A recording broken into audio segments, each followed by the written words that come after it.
in December 2006. About 3 in the afternoon at the corner of Lang and Monticello Street. A homicide occurred. You're lying, you're lying, you're lying. That I'm involved in an organization that are bigger criminals than the people that I put into jail. There's all kinds of other things that happen to young men in our community that never happen in other places, like the case of Joseph Hall. Joseph Hall.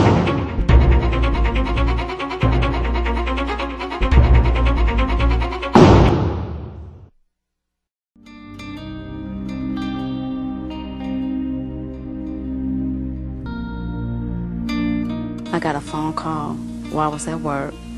They thought my son was killed in Homewood. I arrived at the crime scene, was 8-10 Pittsburgh homicide detectives out. There was a tan coat on the sidewalk that my son happened to have one too. I said, that young man, whoever on that coat, that's my son, Joseph Hall.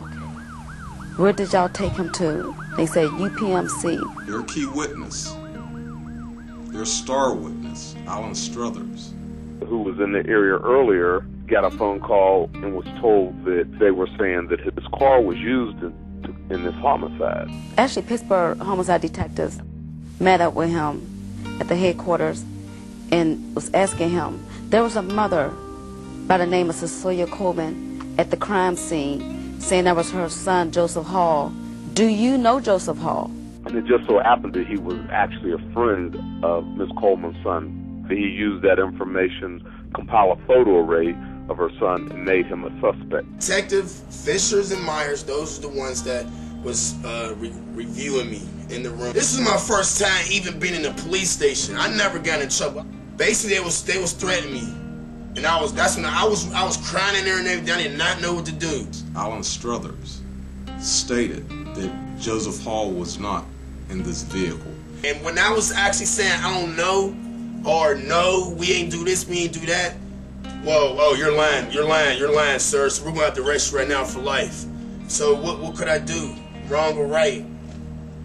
So they had me, I had no choice but to lie and say just to get out of there. I wanted to get out of there. That's basically it. And I was scared for my life. I had to move to Cincinnati the next morning because of them cops. And he stands by the fact that he was intimidated by the police to lie and say that Joseph Hall committed the crime.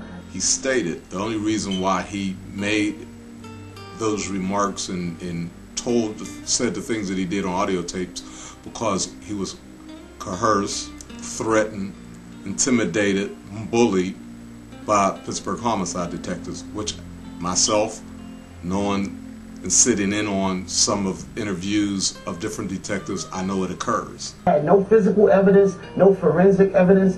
The forensics also stated there was no type of evidence, fingerprints, DNA, nothing, of Joseph Hall in the vehicle whatsoever.